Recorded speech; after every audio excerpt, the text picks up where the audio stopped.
Today is World UFO Day, and whether or not you believe it, the continued curiosity and growing interest in unidentified anomalous phenomena all began 78 years ago, right here in the Pacific Northwest. Yeah, so here to talk more about this is our resident UFO and UAP guru, Everyday Northwest executive producer, Brian Anslinger. Good morning.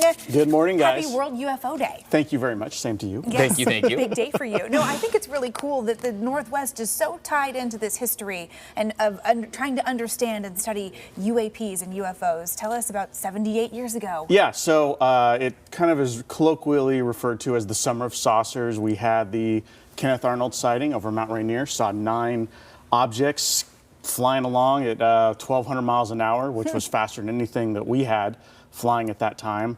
And then a couple of about a week and a half later, the Roswell incident, which is kind of well documented. Some sort of a craft went down in the desert in New Mexico. A lot of hubbub about that, the big headline. And then it was the next day, they said, no, it wasn't a flying saucer. And then I learned recently about something called the Maury Island incident, which if you're familiar with the Seattle area, Maury Island, a little south of the city. Okay. And essentially the story goes is this man took his son and a couple other people and their dog out on a boat out in the South Sound area. And apparently while they were out there, there were a couple of donut-shaped craft that hovered over their boat, dropped some like fire down on them, and the boat caught fire, and then they ran the boat onto Maury Island, and the dog died. And this apparently led to the first, what the researcher Steve Edmonston, who I learned about this from, said that led to the first encounter with a so-called Man in Black. So, oh, wow. Yeah, so a lot of connection in the Northwest. Seriously, we saw some pictures there. Was that you in Maury Island? Yeah, I went up there. They had a big event. Any sightings yourself? No, not yet. Okay. Not that I've seen. So, but yeah. But so they have another event celebrating one of these sightings. Yeah. Well, and of course, McMinnville has its own history with alien sightings. You can dive into that too. But that's also why the UFO Festival is there each year. Some fun speakers were in the mix. What did you learn from this year's UFO Festival? Yeah, so the 2 people that I was really interested in seeing were George Knapp and Jeremy Corbell. George Knapp, who's a member of our Next Star family, was reported on this topic for decades. But him and Corbell, they've kind of been running mates in sort of delivering whistleblowers and coming up with new videos in the last couple of years.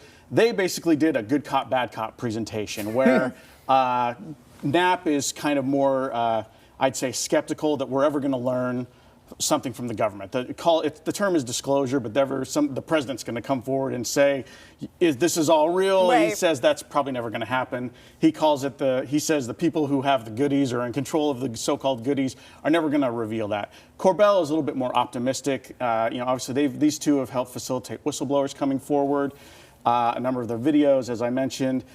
And so, but I think overall they are very much optimistic that more people are going to come forward, more of these first-hand whistleblowers, which are people who have actually seen craft, they allege, and maybe even been inside or touched them. So a lot of positivity as far as this topic going forward there. And then Lou Elizondo, who we spoke about last time I was on here, he's been one of the people who spoke to Congress at a hearing. Yeah. I think his presentation really had more to do with theories on propulsion and maybe how these craft, these UAPs that people are seeing, how they move through the sky. So interesting. Yeah, it's fascinating. Well, Brian, we've talked before about how the stigma around talking about some of these sightings and talking to witnesses is kind of changing, and you're working with a few organizations who have been a part of that. Yeah, so one that I'm volunteering with is called the Society for UAP Studies. This is a collection of researchers, academics, scientists who are putting out white papers, putting together courses, and essentially just trying to forward our collective understanding of what UAPs are, how they operate. And then another group is called Unhidden, which I recently met with them last month over Zoom, which is international. Both these groups are international, which is really great.